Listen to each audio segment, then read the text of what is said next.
I am alone. I am utterly alone. So let's get digitally distracted.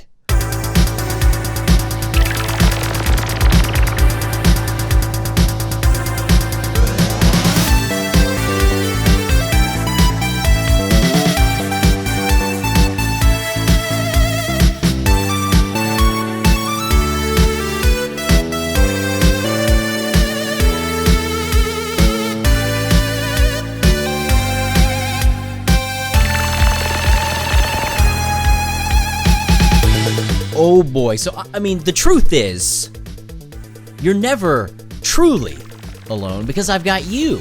You are here. Thank you for this second episode of the second season of Digitally Distracted. And yes, today, rocking it solo. Hope you enjoyed the Beetlejuice reference. Top 5 film, Beetlejuice. Did you know that? It's in my top 5. Perhaps one Digitally Distracted. I'll go over my favorite films of all time, and we'll break them down in a slow, boring fashion. Right? That's what we'll do. But welcome back to Digitally Distracted. I am Game Dave, and today we will be covering some insights into the FamiCorner Import Gaming series. Okay, the 2 new episodes. I want to talk about those. I'm going to talk about having a baby. Well, I mean, not we having a baby, but we're going to discuss my journey through having a child in the world that is the Game Dave channel. And we're going to talk a little bit about this quarantine thing. Not sure if you've heard about it, but some people had to quarantine. And a lot of Q&A, questions and answers. So many. I put out a Twitter question for your questions for the Q&A today. But before we get into it, I got to mention 2 questions from that Twitter request. The first one from B. McD, who said, "Where's Gerald?" with a worried face emoji. Oh my. Telephone Gerald, you mean? Because Laserfrog also replied and said, yeah, when will Telephone Leo be appearing? So, of course, that was Laserfrog's fun little reference to Gerald, calling him Telephone Gerald, because we all know Gerald loves the mobile games. I not so much like the mobile games, but that's all right. I mean, I like portable games, some of them on the Switch, which will be coming up later on in today's episode. Yes, I'm going to be solo today because where is Gerald? Gerald's a busy man. All right, Gerald is a busy man. As we got towards the end of that first season, the first sort of 20 episodes of Digitally Distracted, which is really kind of this podcast, video, talk show experiment, I really wanted to start it off with someone in the room. You know, I've known Gerald for many years, and we go for several spats where we don't really talk, and then we'll kind of run into each other, and we pick things back up. And that's kind of what happened around the time that Digitally Distracted was coming into being. I had this idea. I wanted to take my slogan of Digitally Distracted and put it into a show, and I wanted it to be sort of a video, podcast, talk show thing, and here we are right now. And if you don't know, yes, you can watch this on the Game Dave YouTube channel, but you can also listen to it on your favorite podcast platform of choice. And as far as I know, it should be getting RSS fed, I think that's what they still call it, to most of the platforms. If there's a podcast platform that you're using and you don't see this show, then let me know. I'll try to get that pushed over to it. But it should be on most of the go-to podcast platforms. I know there are a lot of listeners out there, so special shout out to you who are out there listening to today's episode instead of watching it visually. So there you go. Now, I know many of you are missing Gerald's sultry but yeah, Gerald, busy guy. We haven't talked in a while. I know he was working on his novel, and then, of course, I went through my big move, and yeah, Gerald, he stays busy, and I know, I'm sure with the quarantine and everything, he's been dealing with that. So, for the foreseeable future, Digitally Distracted will be me, occasionally, Well, every time, but occasionally just me. And occasionally I'll have some guests on. Of course, I had John with an H from the Sweeken and Revival movement on the first episode of this season 2 of Digitally Distracted. And I have several other people who you may have heard of, who you may have not heard of, that are in line to be on Digitally Distracted. I'm super excited. We should have a guest on the next episode, so that'll be fun. And now I want to get into the meat and taters of today's episode. Like I said, FamiCorner. I was talking to friend of the show,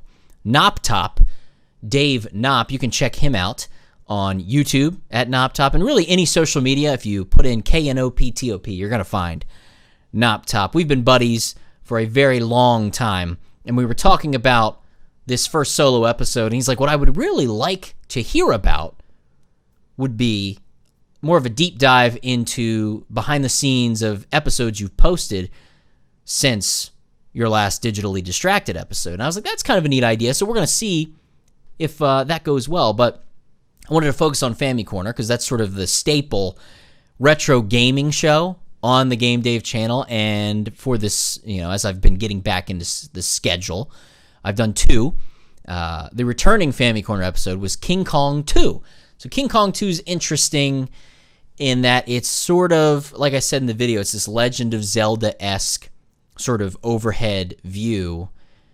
And NopTop actually kind of complained about it. He's like, it didn't look that fun to me. It looked kind of boring, like a boring way to take a gigantic gorilla and just really make him small in the world. But I mean, the rest of the world was also small, and the fact that you're just running so quickly and destroying everything, that's what threw me more than anything when it came to King Kong 2, is how you can get really, really fast when you pick up those speed power-ups. And you can kind of see in the gameplay footage in the edit of the episode, I'm jumping all over the place to get just from area to area in those little square grid sections that the worlds are built into. It just seemed too fast. You'd think King Kong would be a little bit slower moving, but it is what it is. I've actually never seen King Kong Lives, which is the movie that it is based on, with Linda Hamilton, which is kind of wild. As far as I understand from, when I was looking up things about the movie and the game, Linda Hamilton it's one of those movies that she wants to forget. She doesn't really... she would not say, oh yeah, it was really fun working on that movie. But it looks kind of crazy, and like it's sort of that leftover giant animatronic suited creature effect. Whereas, now it's just, CG, and King Kong has sort of come back. The kaiju sort of films are resurging. I did see the Godzilla film with Bryan Cranston. I did see that one. It was fine, I guess. I did see Skull Island, which I only watched because of John C. Reilly, and I really like John C. Reilly. So there you go. And I guess they're going to be doing this big sort of battle King Kong Godzilla thing. Whatever.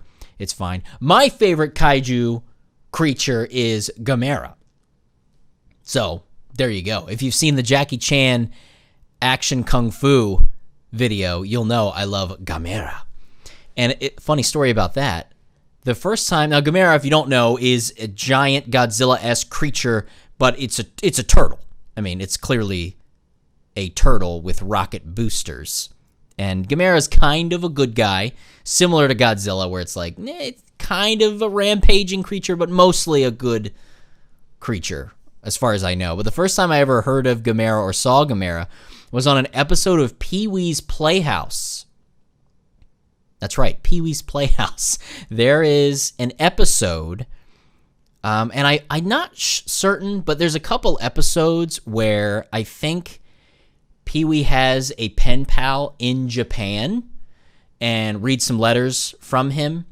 And there's also an episode where a visitor from Japan comes and hangs out with Pee-wee in the Playhouse. I don't know if it was one of those episodes. It may have been. But regardless, they show, because Pee-wee it was such a crazy show, and Pee-wee's Playhouse holds up. As an adult, very watchable show. There's crazy cartoons and stop motion animation, and just there were so many types of genres and styles within just this kid show format.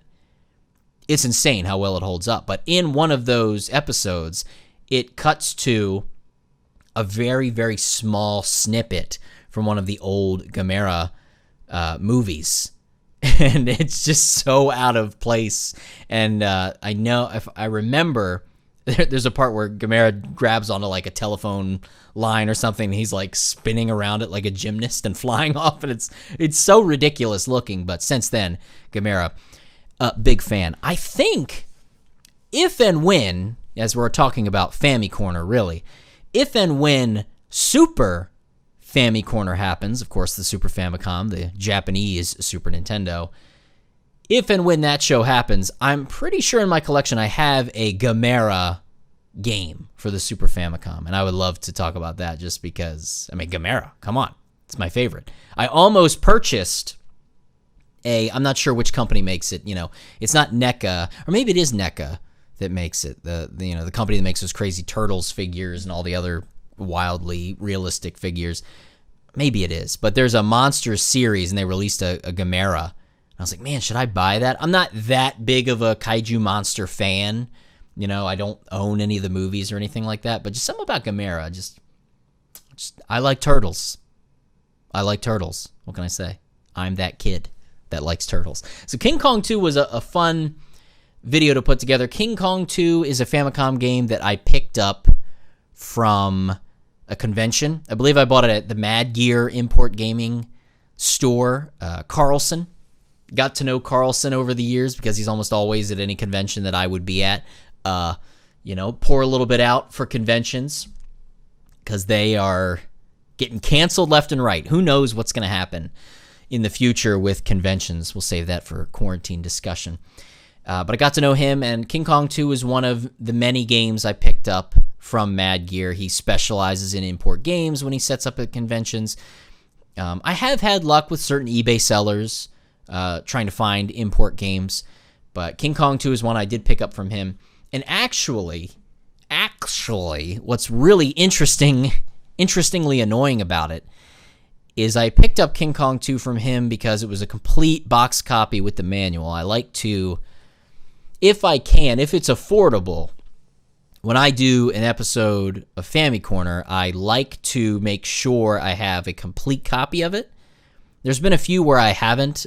Donald Land was an example. I did not have the book or manual, or the box and the manual. Didn't have that. I think it's a sort of expensive one to get. I was not able to do it. I have a loose copy. And also Mitsumega Toru, the three-eyed one, is another game that loose, it's expensive. So you don't even see that many auctions for a complete copy of the three-eyed one.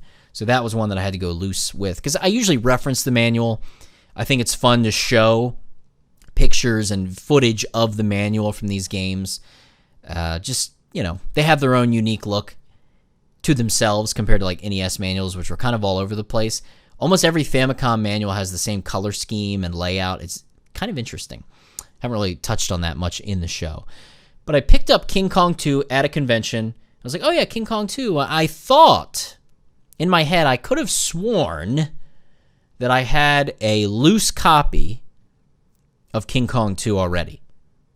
And I was like, well, this is a pretty good price on a complete copy. Yeah, I already have the game, but that way I can use it, because I knew I wanted to do it as an episode of FamiCorner down the road. I didn't know when, I just knew I needed it.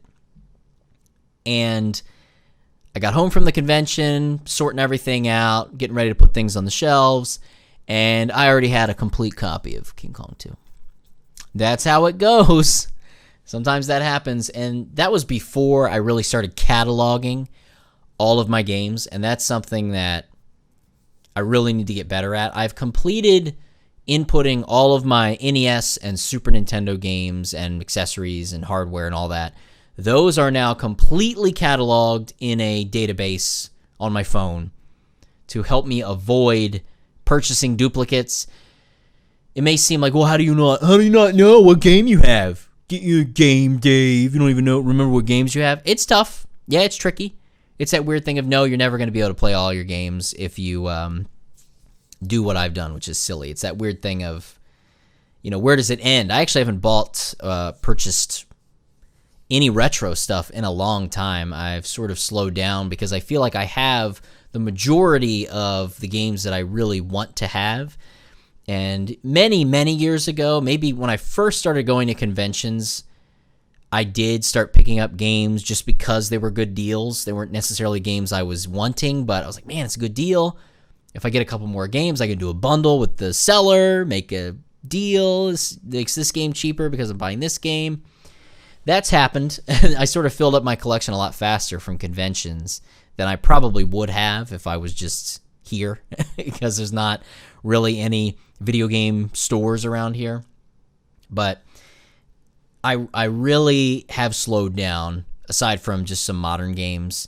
And that's also slowed down because I would pre-order a lot of games. Even if there were ones I was only slightly interested in, I would pre-order them because the Best Buy Gamers Club Unlocked program, which ceased, I think, a year or two ago. But I had just renewed my Gamers Club membership at Best Buy right before they canceled it. So anyone who had, remaining time in it, I think I had 2 years left, so maybe a little less than that, you were grandfathered in. So you could still get the 20% off every new game. And it wasn't just pre-orders where Amazon would do, if you pre-ordered a game, you would get 20% off. With Best Buy, you would get 20% off pre-orders, but you would also get 20% off any game that was relatively new. Up to I don't know, actually. I never really saw a game that wasn't 20% off. So it might have just been any game was 20% off. And that also included collector's editions, which was one of the first things that I think Amazon stopped giving 20% off on before they just wiped the program out. And so that has also slowed me down because it's a lot harder for me to drop the full 60 on a game that may or may not be something I'm going to complete. So when it comes to modern games, I'll pay full price if it's a game I know I'm going to really get into. So there you go. King Kong 2. That's just a little taste about King Kong 2 is that I bought 2 copies. When it comes to the actual game, I was kind of nervous because I had read some things about how it's pretty difficult. And I got nervous. I was like, man, this might take some time. And the first time I played it, I got pretty irritated early on. I kind of mentioned that in the video. It was difficult. At some early game overs, despite the amount of lives you can pick up in the game, and that you can kind of grind in the game for power-ups and things like that, which later on helped me immensely because I was able to really push through. And King Kong 2 ended up being really fun. I didn't like it at first. I was like, man, this kind of sucks. But then when I got to the later levels and I understood that it was this non-linear experience and I got used to the paths that I was taking, I got into it. Because maybe the first half an hour of the game, I was really getting annoyed because I kept ending up in the same place. If you watch the video, there's a couple times I show footage from it, but there's this area where it's like this brown sort of, I don't know, deforested area with a bunch of the water around it, which if you saw the review, water damages you, water hurts you when you get into it, like it's poison water. Why? And there's this one area with 2 doors down in the corner, and I don't know, probably 20 times I would accidentally loop back to that area when I was trying to get to the next area to get the next key to save Sweet Sweet Lady Kong. But King Kong 2 ended up being very fun, and again, the replayability is there because, one, when you beat the game, you can play it again at a slightly harder difficulty and maintain your score, really push for those high scores, and you can see, what's the fastest path to reach the final world with all the keys and save Lady Kong. Pretty cool. The bosses were a little disappointing. They were all in the same area. They all kind of worked the same way. Not difficult. The bosses weren't difficult. The hardest part about it is when you get to some of the more hectic areas where there's just enemies coming at you from everywhere. That got frustrating. And then trying to figure out the best way to get to the next world to get the next key. So other than that, pretty average difficulty game. Compared to Armadillo, which I want to get into. King Kong 2, not that bad. Armadillo ended up being a real pain in the butt. If it wasn't for, one, you could save, which is thank God, but the other problem, just as you got further into the game, the controls, oh man, those controls. I tried to, it tricks you. It tricks you because it looks like it'd be super fun and it would play well, sort of that Mario feel, but it's just, that's not what it is at all. And the controls are so sluggish. And the slowdown, oof. So in my Kirby review, and I've always shared this, Kirby's Adventure on the NES has some slowdown because it really pushes the NES to its limits. It's a later release NES game. A lot of things happening on screen, a lot of really good graphics, and it slows down. Most of the time, I would notice it with Spark. The Spark power-up, when you're Kirby and you're dropping Spark, and there's a lot of enemies around, woo, that game slows down like crazy. Annoying, but nothing compared to Armadillo. Just doing a jump, just doing a long jump, and then maybe a flamingo comes on screen. Oh boy, it's going to slow down on me.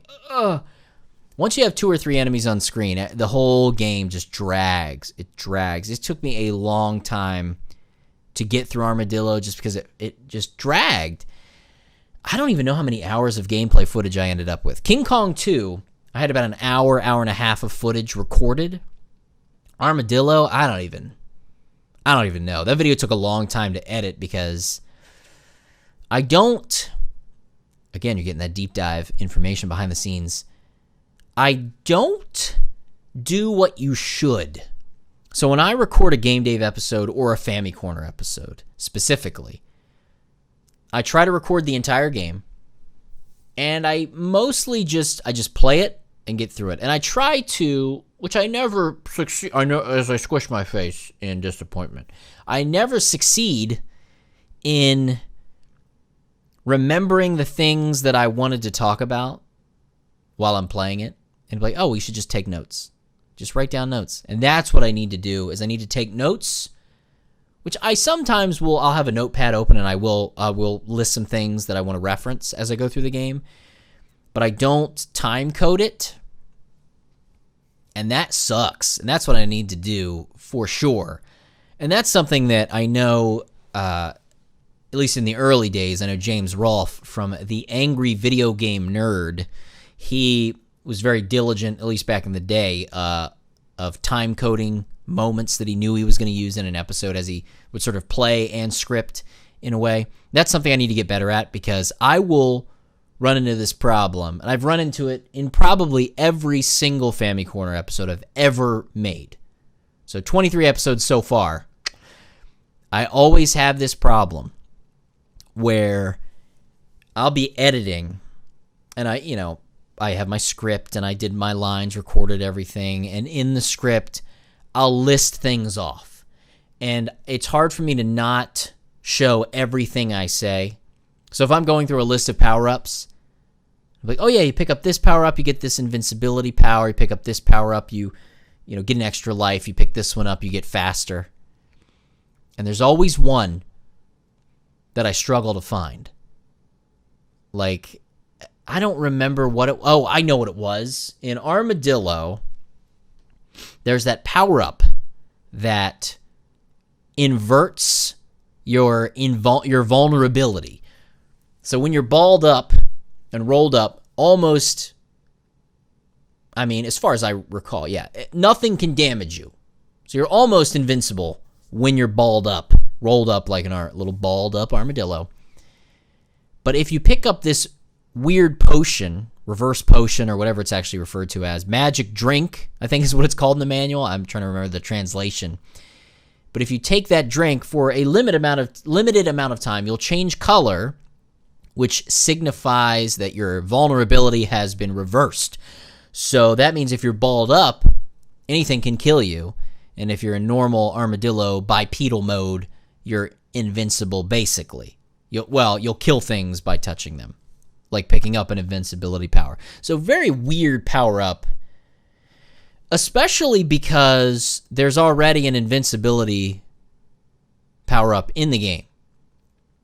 So, why would you make one that's slightly more crappy? I don't know. I didn't develop the game. That's what they chose to do, not me.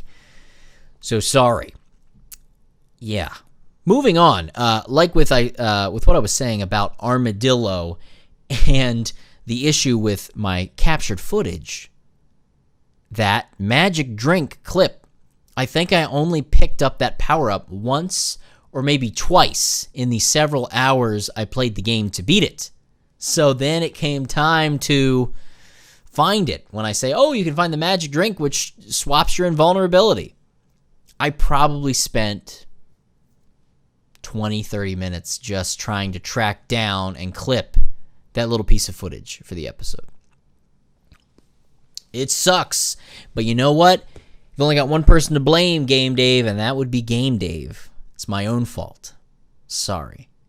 So Armadillo, very frustrating game, and as I said in the video, it should have been a great game. I should have loved it, but it ended up frustrating me to no end. Now Armadillo, fun story how I found that. Guess where I found it? At a convention. That's right, and I'm almost certain I bought it from Carlson at Mad Gear again. So I was actually, I remember exactly when I got it. I was with Try from My Life in Gaming, because we generally hang out, me and the My Life in Gaming boys, and sometimes Duke of the 8-Bit Duke. Check his stuff out as well. We usually bunk together. Sometimes we'll sleep in the same bed. It is what it is. Deal with it. And we room together, and we always shop together. We're always out there trying to get those deals. And we were looking at the Famicom stuff, and Try's buddy Lynn was with us as well, and this was MagFest, and she does the Japanese very well, translates Japanese. Shout out to Lynn. And we were looking through, and I saw the box for this game, and it wasn't any English on it. A lot of Famicom games will have the English title somewhere on it, which is nice. But this had nothing. It just had the Armadillo character, Billy the Shell, on the front, jumping. And it looked pretty neat. It looked very fun, cartoony, enjoyable. And then it had the Japanese text, logo, characters on the front. I'm like, well, Lynn's right here. What is this game? And she looked at it, and at first it was a slight struggle because it was very stylized symbols, very, very stylized characters in Japanese. So she had to really look at it closely and then realize it was sounded out. It was phonetically spoken Japanese sounds to mimic some other sound, because she started to read it to me, and it was Armadillo, Armadillo. Oh, they're phonetically speaking Armadillo in, with the Japanese character. So there you go, Armadillo. I was like, well, better pick it up. And that's the story of how I bought Armadillo. And this was years and years ago. I bought it specifically for FamiCorner, and it finally got made. Yeah, that's the most recent one. Got some more FamiCorners in the works, so those are coming down the pike. Armadillo. So a little FamiCorner bonus about filming those episodes. I'll give you some more in the future. Don't want to take up the whole time talking about FamiCorner, because I gotta talk about this baby. That's right. I now have a son, which I very briefly showed in my, I guess you could call it clickbaity video, but not really. That I made the ultimate Game Boy, which would be a child who will hopefully like games. So I just assume Game Boy, right? The Game Boy. So I got the little Game Boy now. Showed him briefly in that video, and he is he's growing up. He is growing up, and he is running around, and it is crazy. Boy, it is insane, and I'll talk more about why it's insane. It is it's funny because when people find out you're going to have a kid, the people who have kids are going to tell you answers to the questions you never asked because they know better than you. Oh, you're having a kid. You better get ready. Oh my gosh. It was like impending doom from these parents who have been through the ringer. Oh, you'll see. Game over. Life's over. You'll see. Everything's going to change. You'll see. As like every person. I don't think there was a person who didn't say, oh, you better be ready. You'll say goodbye to that game room. That's what a couple people would say who know about the collections and stuff. Oh, say bye to that game room. That's going to be the baby's room. I was like, no, it's not. Why would I need to get rid of my game room because I'm having a kid? That seems crazy to me. Yeah, I didn't listen to the naysayers. And they're like, oh, your life's going to be totally different. You'll see. And I was like, I think we'll be all right. Man, it's frustrating how right they were. I guess it is really. Oh, good friend of the show, Johnny Millennium, and his wife, Kim.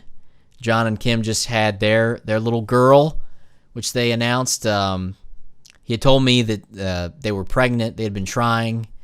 He let me in on the secret news early on. I was super excited for them. And he's asked me a lot of questions about what to expect and how's it going to go. And, I mean, John is a solid dude. Kim's a solid gal.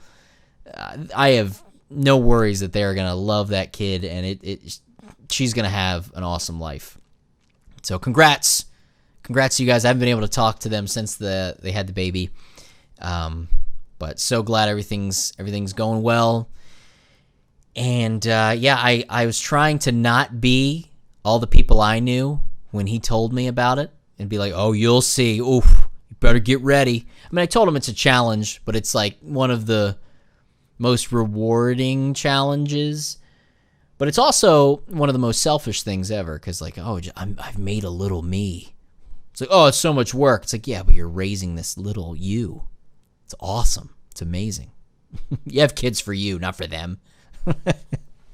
That's messed up. I don't know. But yeah, life changed. Sleep was the biggest thing. Being a Googler, liking to solve problems by looking things up and thinking that will solve all my problems, did not solve all my problems this time around necessarily. Is that weird thing of a lot of older family members would say things like, well, the first part, yeah, you'll be up a little bit with the screaming, but once they get a little settled, they sleep all the time. They sleep all the time. You're going to have so much time because they're just going to sleep. It'll be nice and quiet and relaxing. This kid never napped. He did not sleep, like, ever. Like, we'd try to put him down for naps. He would nap a little bit, but oh my gosh, they would say, oh, they sleep all day. No, this kid does not like to sleep during the day. What the heck? Yeah, and he slept really good at night, but then it started to change where he wouldn't go to bed. He wouldn't sleep at night either, and he would just scream and yell. And you go in, you give him his pacifier. I mean, take your passy, please take your passy. Oh gosh, just sleep. I'm so tired. It's 4 a.m. and he's screaming. And then we did this sleep course, this sleep study, because I was looking up all kinds of things. Well, what do you do? How do you get him to go to sleep? And learn some very awesome things that seem so obvious. So obvious. For those of you who don't have kids, or those of you who do have kids,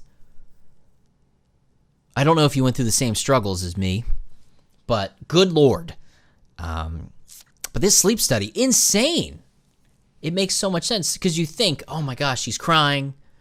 What's your first instinct? Think about it. Leave your comment, and then I'll give you the answer. Leave a comment, and then I'll answer it. You would think you'd go into the baby's room, into the nursery. You get the boy out of the crib, bundle him up, and you rock him. Right? You just rock that little boy. Oh, it's going to be fine. Just rock the boy. Don't rock the boat, baby. So you rock him. He starts to calm down. He calms down. Oh, yeah. He's falling asleep. He's feeling good. Oh, I did it. I rocked the baby to sleep. Place him in the crib. Good night. Good night, bud. See you in the morning. 20 minutes go by. He's up and he's screaming again. Why is he screaming again? What is happening? Didn't work. We tried everything. Tried to rock him to sleep, and then if he woke up as you placed him, you tried to be like, okay, don't move him too quickly because he'll wake up and we'll do this again. So you have to get him into bed while he's asleep so you can sneak out. It's really like the ultimate stealth game, having a kid. Whenever they're asleep, you're like, I'm in my own house. I am in my own house sneaking around like a burglar. Like I'm going to burgle myself. Because this kid, he runs the show. Oh, please don't wake up. Oh my God. Like trying to go down the stairs. Like, okay, I got it. You get that nice way of going down the steps so they don't creak anymore. You think you're slick, like you're playing a thief. It's stupid. It's really stupid how they take over. And, it's all about, oh, he's got to sleep. And then I find out the first big thing in this sleep course that this woman gives about, best practices for helping your child sleep throughout the night. Never put your baby to sleep when they're already asleep. I'm sorry, what's that? Always put your baby in their crib awake. Put them to bed awake. And that, like, some parents and some people are probably, well, duh, Dave, everybody knows that. I didn't know that. Most people that don't have kids probably don't know that because you just think it's so iconic, right? Rock-a-bye baby. Who wrote that song? Someone who doesn't know how to teach a child to sleep throughout the night. That's who wrote that song. Rock-a-bye my butt to sleep. I'm going to need somebody to rock my butt, please. Oh, that's to be a weird parody song, Weird Al song. Rock-a-bye my butt to sleep. So you put your baby in the crib awake. And then she starts explaining why. Because even then I was like, okay, that's dumb. That makes no sense logically. And then it makes so much freaking sense. Here it is. You put your baby to sleep awake because think about you. Think about you. No, you. Not you. You. When you go to sleep,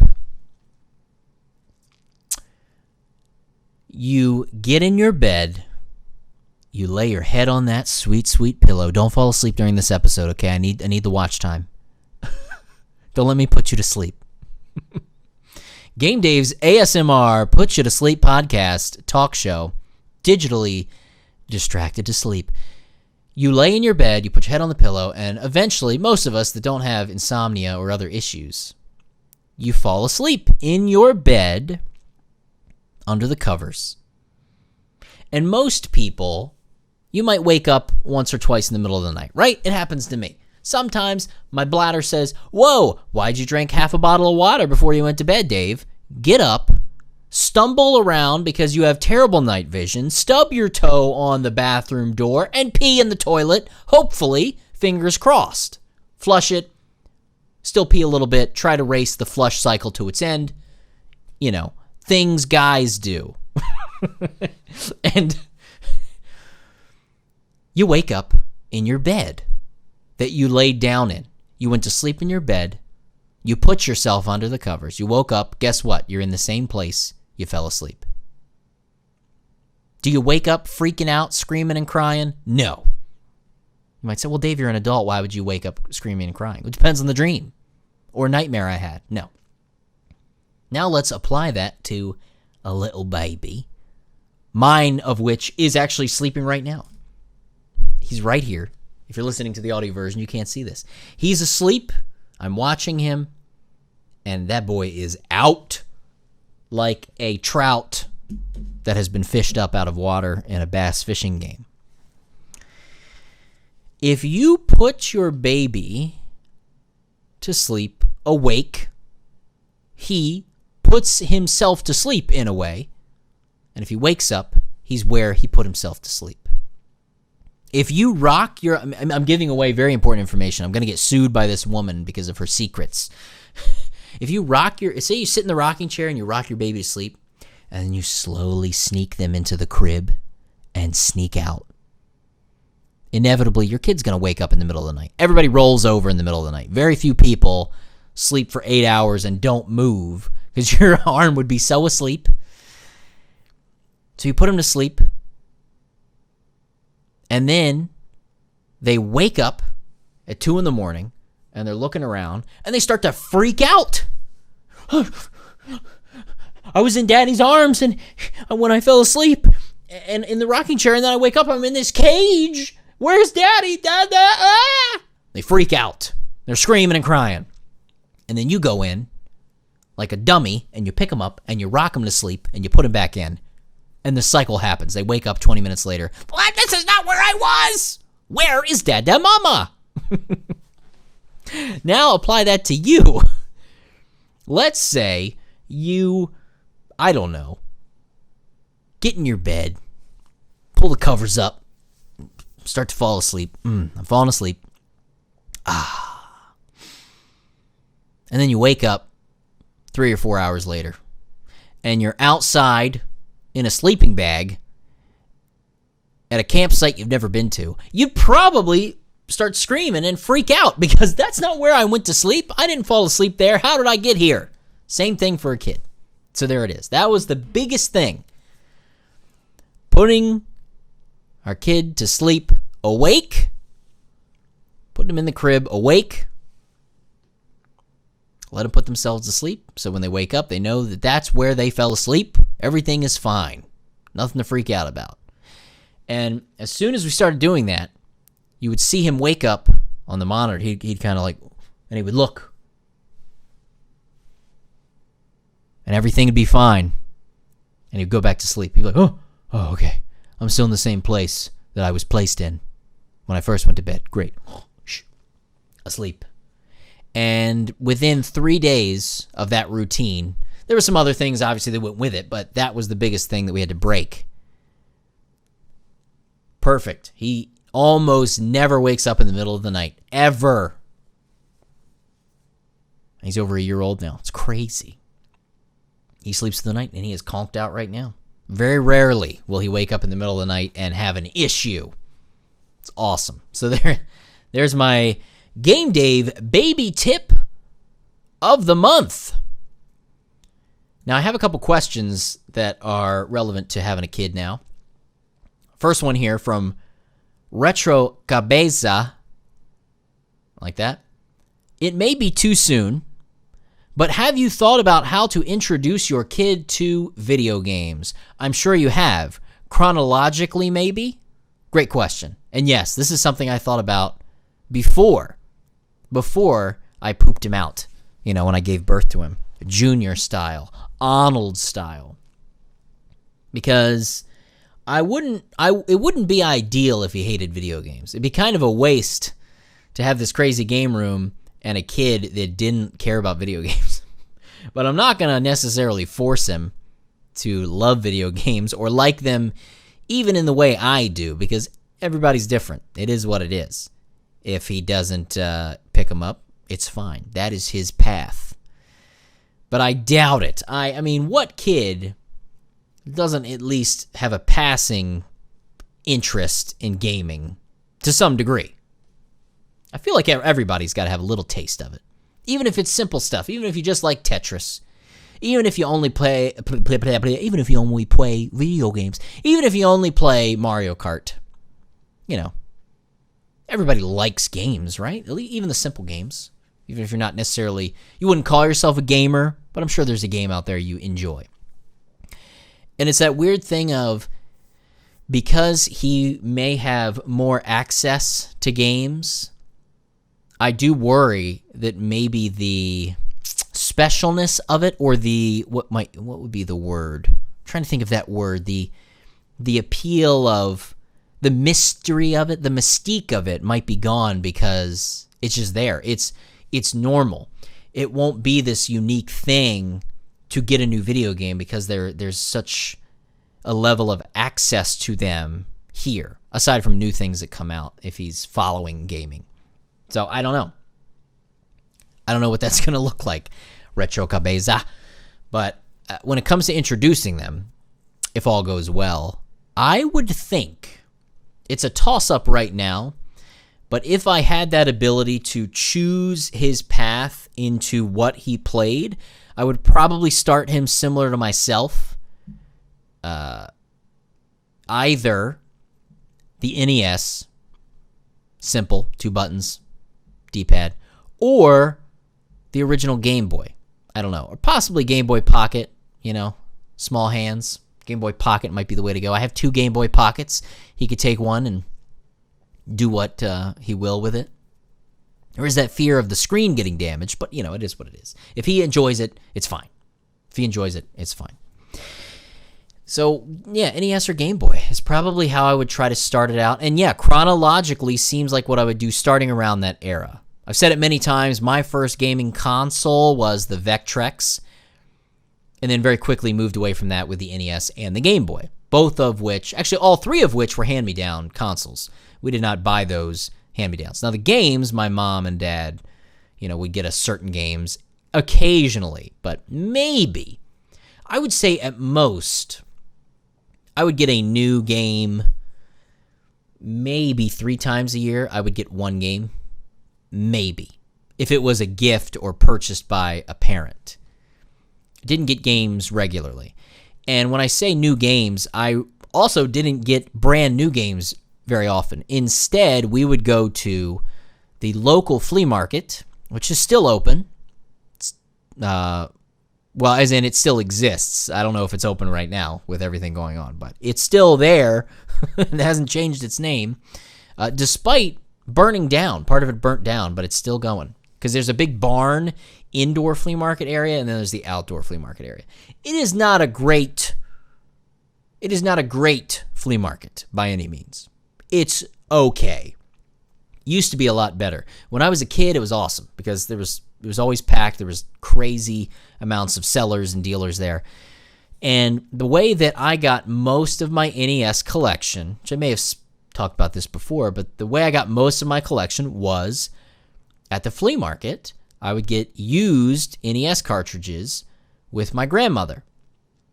There was a older gentleman who sold video games, mostly NES games, and he had a little NES, little TV set up. And yeah, every time my grandparents would take my brother and I to this flea market, we would get that chance to maybe, depending on the mood my grandmother was in, because, hey, I love you, my mom, I love you, Pop, but good Lord, are they tight? They'll never see this because they don't have a computer or the internet. Sorry, Harold and Nan. Despite Pop, yes, the Pop from Pop Plays, who's been on this channel before. He's never seen those videos, I don't think. They don't have a computer or the internet. They're not witted when it comes to that stuff. But if my grandmother was in the mood, she would buy me 1 NES game. And she would never pay full price. She would haggle the man down. If it was a game that was $10, no, $10, see ya. And she would drag you away to get the guy to come back. And be like, oh, no, it's okay. We'll make a deal. We'll make it $8. Yeah, she would make them haggle with her. She was ready to walk away. And the games I remember most picking up at this flea market were Back to the Future, the original Back to the Future game on NES. Say what you will about that. Some people love it. Some people hate it. A lot of people hate it. I thought it was fine. Never beat it. I could get to the stage where you're catching, or not you're going to catch, you're blocking the hearts, I think, from Lorraine. Because it's your mom. Ew. That's as far as I could get. I don't know. You know what? I may have made it to the DeLorean final stage once, but I never fully completed the game. Never beat it. Very difficult. I should try that. Maybe on stream. If I start streaming again, I'll try to beat Back to the Future. I should beat all of the licensed games from my favorite films. Ghostbusters, Back to the Future, Beetlejuice. Oh, man. Those would be some irritating streams. Maybe. Who knows? Let me know if you think that's something you'd like to see me suffer through. I'll think about it. But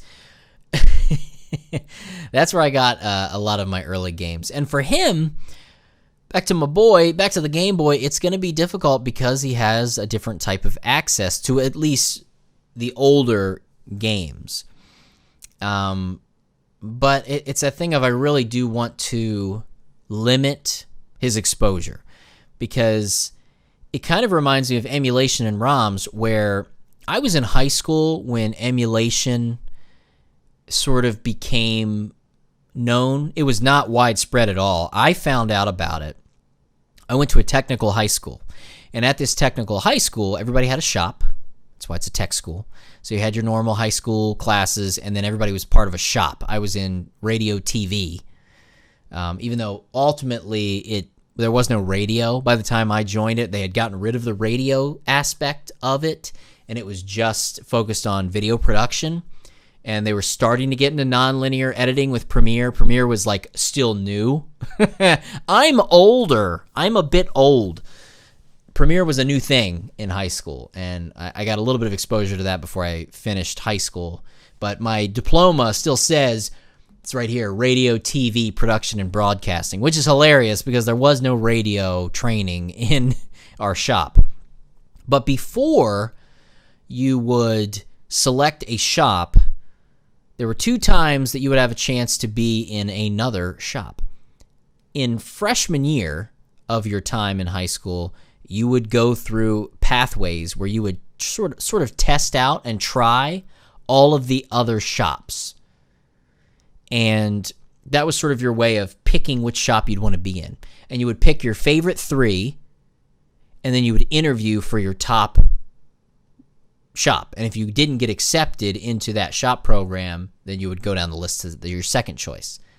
Thankfully, I got the shop I wanted because I was always interested in performing and filmmaking and video production. That was always something I wanted to be involved in somehow in my life.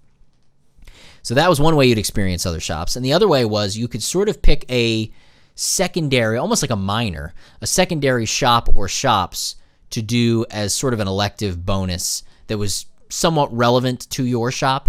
And my friends, a lot of them did electronics. They didn't do the TV production and broadcasting stuff. I was like, well, darn, I'm going to be by myself, but this is what I want to learn.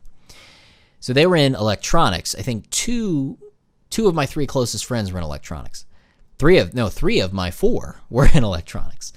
And I chose that as my sort of elective shop. And in electronics, there were certain computers in the back that had ZSNES installed on them, and they were playing Mario Kart and Super Mario World. It was crazy. I was like, wait, these are classic games and you're playing them with a keyboard? What? Blew my mind. And then as I got older and these became more accessible, I did what I think a lot of people did back then when they discovered emulation, is they would download an emulator and they would try to find a pack. So it'd be like a crazy, 600 NES games, ultimate pack of every game, every Super Nintendo game. You would download them, and then you would have access to everything. And the mystique of it, the rarity of it, was lost because you'd load up a game. Oh man, I remember Super Mario World. You load Super Mario World, you play a couple levels. Oh, that's so crazy. Stunt Race FX. I remember Stunt Race FX. Oh yeah, the 3D driving. Oh, okay, yeah, this level's fun. It's all right. Oh, I remember Castlevania, Super Castlevania. Oh, that's cool. Oh, Mario Kart. Yeah, do a race or 2. And then the sort of fun of it died down because when you're young and you get one game for your birthday, that's your game. That's it. You play that game every day. Even if it's not a great game, you play the heck out of it because it's all you got. And then it's that weird thing if you learn to love it. And when you have access to everything, how can you ever learn to love all of it? You can't. It's too much. So to have a certain sliver of games that almost force you to create favorites out of them, that's kind of lost when you have access to everything.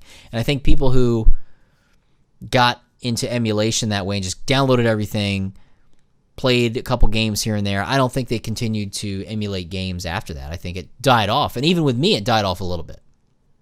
But it did sort of reignite my mind. And I pulled my Super Nintendo back out because I still had my original mini Super Nintendo Junior console, which was my childhood Super Nintendo that I bought with my own hard-earned cash from Walmart. I remember buying it. The Yoshi's Island pack-in edition. I loved that thing, and I still had it. And I hooked it up to the TV and left it hooked up until I went to college. Because when I went to college, I took my PS2 along with me. But chronologically, back to the boy, that's probably what's going to happen. I'm going to introduce him, if he even has an interest. I will say, he doesn't come down to the basement very often, but when he does, he is oddly attracted to the Game Boys. So I have my Game Boy section. It's probably because it's all I can reach. He's short. Burn, vertical challenge. He can't quite reach high, but he sees the Game Boys. I have a Game Boy Pocket. Then I have a original gray brick Game Boy, and then I have a Game Boy Advance, original Game Boy Advance. And they're just kind of in front of some of the Game Boy cartridges. And he zones in on those things, and he will pull that Game Boy and Game Boy Pocket off the shelf and kind of like look at it. And I've put a game in and turned it on before, and he kind of like looks at it, and then he'll just hold it and dance to the music. He does this thing where he puts one arm up and he just kind of dances to it. That's his thing. Yeah. So hopefully he'll like the Game Boy. The goal is to hide him from the new stuff so he doesn't think it's lame. Because I really want him to appreciate where the stuff came from. And it's a lot harder to appreciate it when it's already old. And I'm guilty of it. I'm not perfect, ever. I'm never perfect. But I'm guilty of not appreciating. I'm guilty of not appreciating what came before my firsts. My firsts were Vectrex. Most people don't appreciate the Vectrex that aren't deep into the retro community. But I appreciate the Vectrex because it was one of my first consoles. I love and have nostalgia for the NES. NostalgiaVision, nostalgiavision.com. Check out that website. I highly recommend you visit nostalgiavision.com. Let me know where it takes you. But when you have NostalgiaVision, you're going to appreciate things in a different way. And the Atari is a console I never really played growing up. I wasn't really aware of it. I remember my best friend in elementary school had an Atari up in his closet, on the top shelf of his closet, way up there. Like, we couldn't reach it up there. And he had the NES and the Super Nintendo, and I loved the Super Nintendo because I only had the NES. And I was like, this is amazing. I'm going to get a Super Nintendo one day, which I eventually did, the Mini. And I remember seeing that Atari, and I kind of wanted him to hook it up. I was like, what's that thing? Can we play that? And he even said, you don't want to play that. It's not that fun. And I think because we had already experienced the NES, let alone the Super Nintendo, to do that and then go back to the Atari, I mean, good luck with that controller. I appreciate what the Atari did for bringing video games to the console market, but it's just not something I could ever get into. The Atari can be fun as a novelty for me, and this is not to dog on the Atari at all, because there's people who love it. There's people who probably think the NES is dumb, but, you know, to each their own interest. But I think nostalgia plays a big role, especially in gaming. So I think it'd be hard if we got him a Switch, which I definitely don't want to do. You know, say he turns 4 or 5 and we get him a Switch Pro or whatever the Switch is, or a Nintendo console, and that's his first system. I don't know if I could get him to go back and play the old stuff. I really don't. Who knows? So I think giving him a chance to appreciate what came first will help. Chronologically might be the way to go, but who knows? Now, one more question before we move on, because it's already, man, my first solo digitally distracted, and here we are just kicking it. We're going to crush that first hour, which I was hoping to make the max length on this. If it's too long, let me know. You love it. You want as much as you can have. Malice Fire on Twitter replied to the question for Give Me Questions and said, okay, as a dad who don't sleep much to begin with, I play my games at night when the family goes to sleep. What is your plan on how you will make time to play Eiyuden Chronicle 100 Heroes? because you know you will get lost in this game when it eventually gets released. Absolutely true. If you didn't know, Aiden Chronicle crushing the $3 million goal. It's in its last week as of the recording of this episode, and it's just crazy the amount of stretch goals that have occurred. Yes, I'm super excited for Aiden Chronicle. It's going to be a similar situation to Final Fantasy VII Remake, which I put over 100 hours into. That's right. I platinumed Final Fantasy VII Remake, but I don't want to talk anymore about that because I'm hoping that the next episode of Digitally Distracted will dive deeply into my thoughts on Final Fantasy VII Remake, because I don't know if I can do a video on it standalone. I just don't know. I captured 900 gigabytes of gameplay footage of my Final Fantasy VII Remake experience. What the crap is wrong with my brain? What am I thinking? That would be very hard to make a video on and do it justice. So I don't know. Maybe I still will. Maybe I'll do Final Fantasy VII Remake 1 year later. So in April, I'll do a video on Final Fantasy VII Remake, my thoughts after a year. But I think the next episode, and I hope to have a guest on, if they don't hate me by then. I'd love to have them on to talk about Final Fantasy VII Remake with me. So Malice Fire, to answer your question, how am I going to deal with playing Eiyuden Chronicle 100 Heroes when it releases? Free time. What little free time I'll have.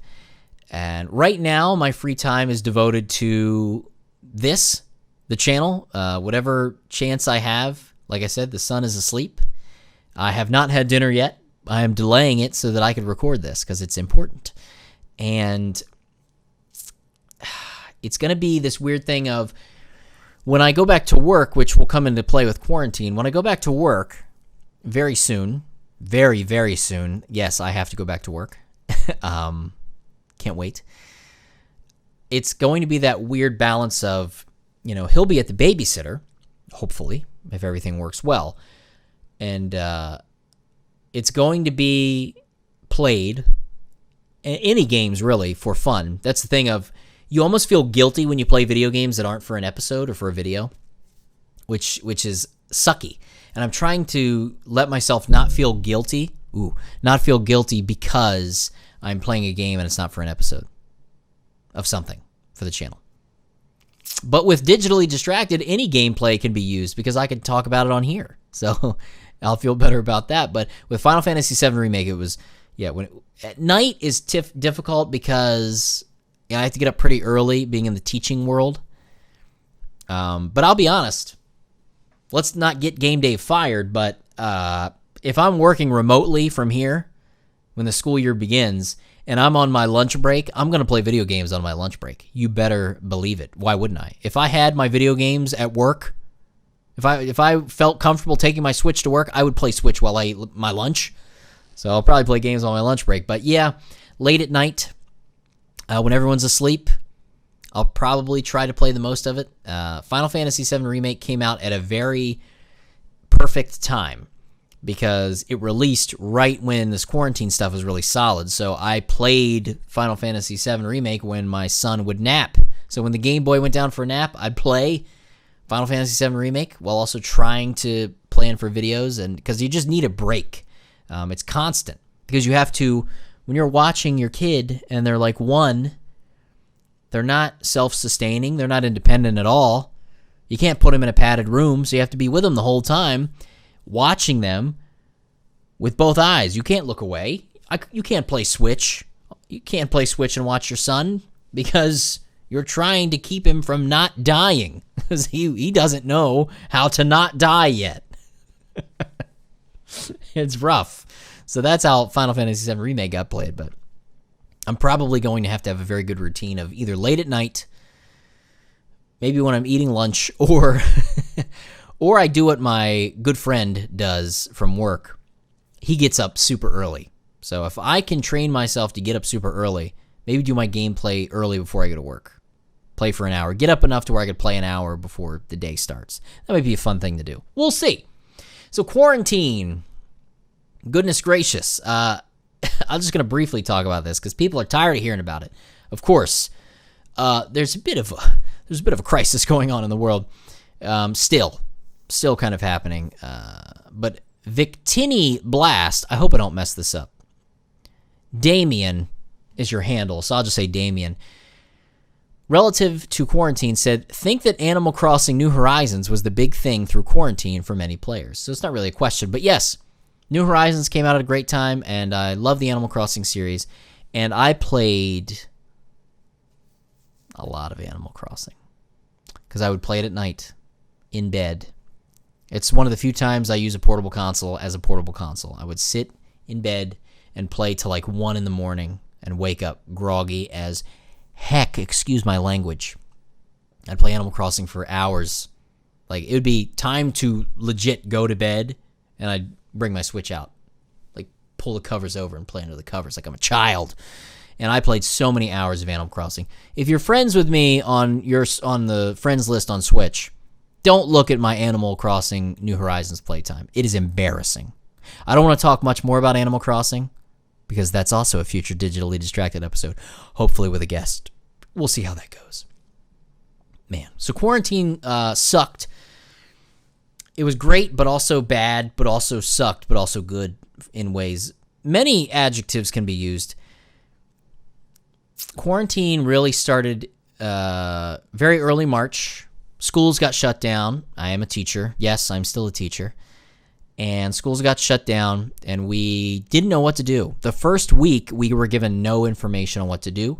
The district put up some lesson plan things for students to do at home while he scrambled to figure out what to do. So we were kind of in this weird thing where we had a week where we weren't instructed to do anything. And then that time got tacked on at the end of the school year. So we ended up making it up. So that first week was nice because, I mean, it's a weird thing to say, but the world shut down. But I kind of had this chance to relax. And because we couldn't really leave the house, I was basically a single dad all through quarantine, and still am kind of doing that right now because you can't take him out, can't take him to a babysitter. So I was watching my son all day, every day. I was stay-at-home dad for a while. And then what sucked was after that first week or so, things ramped up, and we were back to a quote-unquote full-time schedule during the week. Monday through Friday, we were teaching remotely and working. But I still had my son, so they didn't really account for that, and I think that was a big misstep, is childcare understandings, because I had my son. It was just me and him all day. So I would try to do my teaching and my remote lessons and the classes that I would be with on Zoom for the hour or maybe hour and a half that he would sleep. And he was still doing 2 naps back then, so I was able to kind of do two live sessions, and then the rest was just him running around back here, and hopefully, I didn't have the swords set up, grabbing swords. And I'm like working, sending emails, writing plans, setting packets, and he's just running around. It was brutal. Absolutely brutal. So that's what quarantine was. And still kind of is. Summer break is ending, and I'm about to get back to work, so we'll see what that is. I don't know. I'll update you on the next Digitally Distracted. So let's finish up. This has been super fun and very therapeutic to talk to you directly, and I'm hoping that you don't. We all miss Gerald. I hope you don't hate me that we don't have Gerald right now. He's a busy guy. Okay, I can't. Especially with everything going on, to schedule doing this weekly, which my goal eventually is to make Digitally Distracted a weekly show yet again. That's just not something that I think is feasible. Gerald may appear in the future. You never know. We'll see. But I want to close out with some leftover Q&A things. It might not be so specific. Got a lot of questions on that tweet. Again, you can leave comments on this Digitally Distracted, maybe with topics you want to see discussed or some questions. But if there are specific topics, I might also do another tweet. So make sure you follow me on Twitter if you have one, because I'll probably put a call out for topics and things you might want to hear discussed. I already have some topics lined up with some guests, but it's always good to have more information. Renee Klain, friend of the show, his question: I need to draw a famous Renaissance-era painting, but only have 60 seconds or less to do it. What should I do? Well, there was a great public access show called Art in a Minute that, as far as I know, was canceled, where they would teach you how to paint the classics. Roy would teach you how to paint the classics in 60 seconds or less. Unfortunately, that show is gone, but there is Games in a Minute, which is now on public access, but is being hosted here as well on the Game Dave channel, so you can check that out. Games in a Minute. It's not painting. It's not the same kind of art, but, you know, Roy is he's chugging along. So check it out. Games in a Minute with Roy. English Muffin, SFX Leon. That's right, Special Effects Leon. Leon, I miss you. I know Leon. Special effects wizard he is.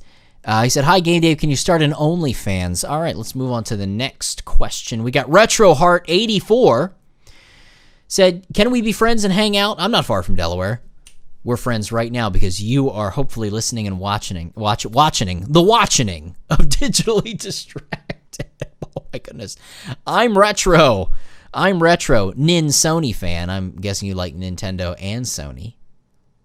I'm Retro said, okay, this is my question. Did you know about the Famulator Light? I'm surprised that you do not own one, being a Famicom Game Boy Advance lover.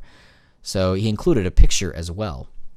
Goodness gracious, the Famulator Light. I'm going to have to look into that. So it kind of looks like a fold-out DS Famicom, but it has a Game Boy Advance slot.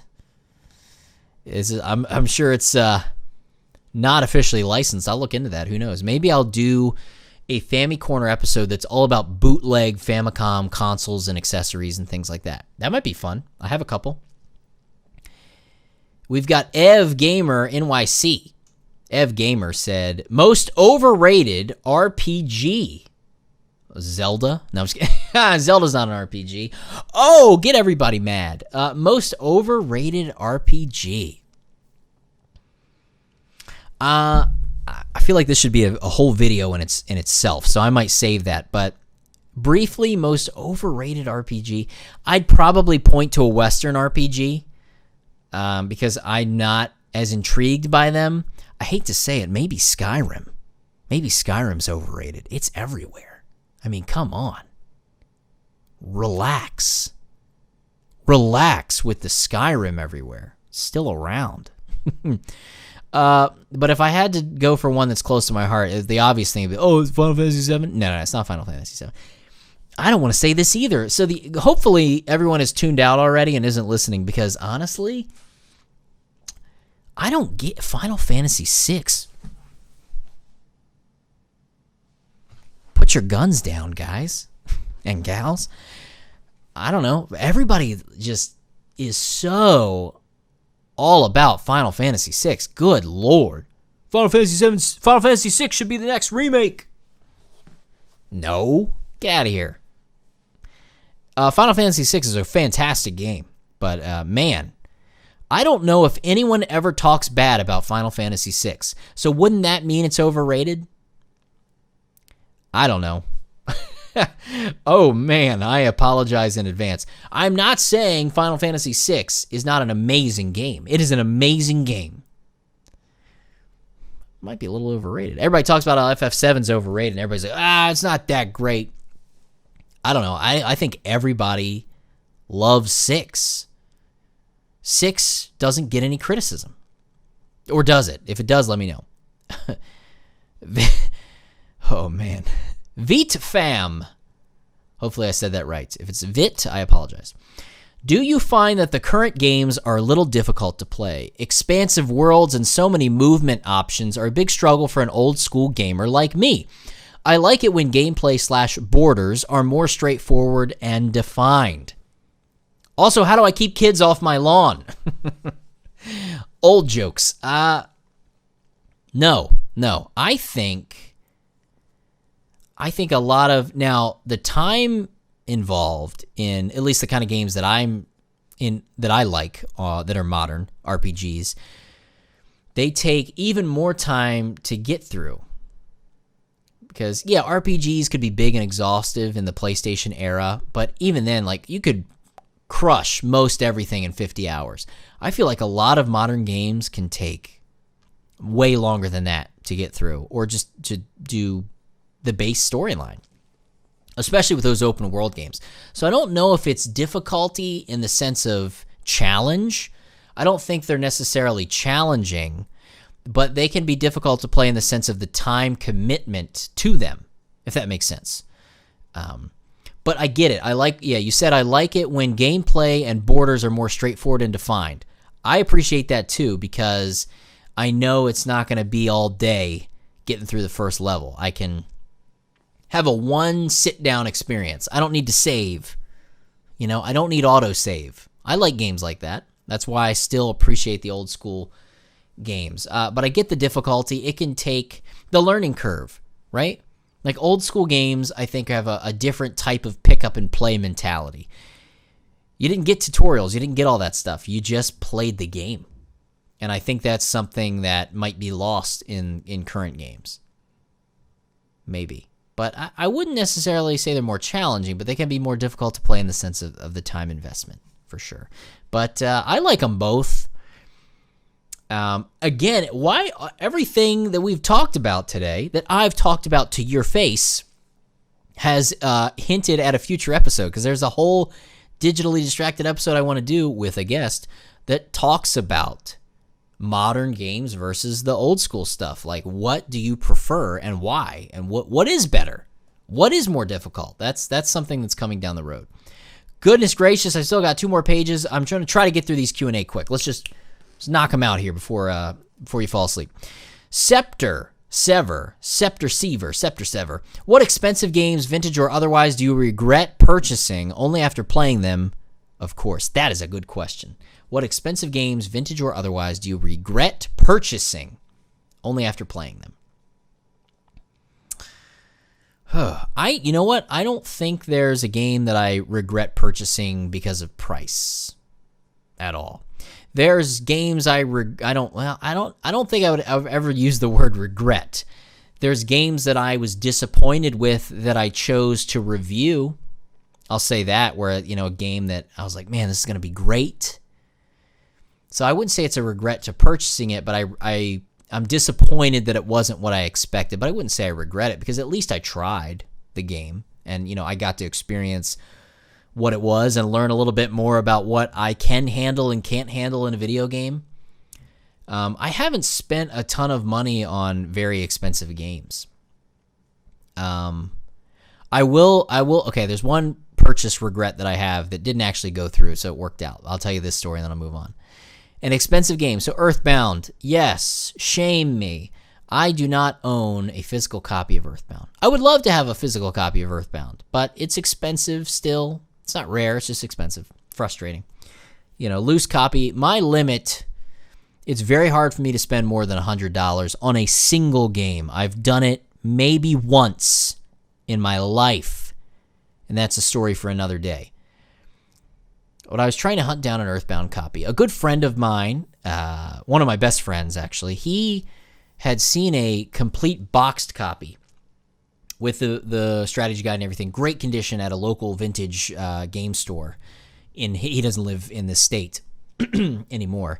And he was like, ooh, should I get it? And it was like $550 complete. That was a good deal at the time. They were going for a lot of money in that condition with the box and everything. And I was like, ooh, maybe you should get it for me, but just couldn't justify it. I have the game on the Wii U. I've got Earthbound, and I've got it on the old SNES Classic, of course. So I have ways to play it legally. And I saw on Facebook Marketplace, I believe. Was it Facebook Marketplace? It might have been Craigslist. Danger, and dumb me, I saw it was a complete copy in okay condition, and it was like $280. I was like, this is it. I'm doing it. Because it was right after that conversation I had with my friend. And I bit the bullet, and I did it. And PayPal called me and said, hey, we noticed some unusual activity. Are you sure you want to transfer this amount of money to this person? Are you sure this seems fishy? I was like, no, it's fine. It's fine. And I said it was friends and family. Had a conversation with the guy, and it was a shipping to be shipped. And boy, did I what an idiot. I got scammed so hard. He didn't have Earthbound in the box for $280. So I regret that. That was embarrassing. Thankfully, despite me telling PayPal it was all good, PayPal took my request, and they charged back they were able to get the money back or whatever. But yeah, because the guy just disappeared. He just disappeared. Oh man, I got scammed. What an idiot. But it was that thing of just wanting to have it, but I wanted it for the wrong reason, I have ways to play it. I would love to have a copy of Earthbound down the road, but it is not an essential thing that I have to have. It's fine. It's totally fine. So, Life Well Wasted said, "What's your thoughts on Stadia?" I have zero thoughts on Stadia, because I don't think about it. But if I were to conjure a thought, it'd be this: I have no interest at all. Absolutely no interest in it. I have no interest in this idea of cloud gaming. As somebody who's into physical media, I would never feel like I owned the experience of completing a game through Stadia. Downloading a game on Steam feels more like I own it than playing a game on the cloud. I think it's a bad idea. I don't think the technology's there, and it doesn't give me the ownership of the game to where I feel like I love memory cards, and the idea of having my game save on a memory card, it's like, no, that's the physical proof, even though it's digitally on there, physical proof of me completing this game. It's saved on this physical object. You're not even going to get that feeling with playing the game with Stadia. So no thanks. Yeah, no thanks on that. Oh, man. Oh, Scepter Sever had one more. How many physical games does one need to own in order to consider them a collector? I'm pretty sure you crossed the Rubicon long ago. Yeah, I've certainly done that. I think you can have small collections. I don't think you have to have 100 games to consider yourself a collector. And collector can be a bad word sometimes. I think it can be muddied. I think the term collector is fine when you appreciate what you have, and it's not just, I just want a complete set of NES games just because. Like, if the reason behind your collecting, I think, matters a lot. When it comes to what makes you a collector, to me, if there's just a sets within sets is really all it would take to be a collector, right? Say you want to have, I wish I had all the Final Fantasy games. That's not that many games, even if you're talking the mainline series games. 15 games. You're a collector. It's not that big of a deal. Totally doable. It's fine. Yeah. Simple. So we'll say 10. 10 games you're a collector. Chris C. said, will you continue your Magic Talking Shelf storyline? Game Dave the series. That is a question.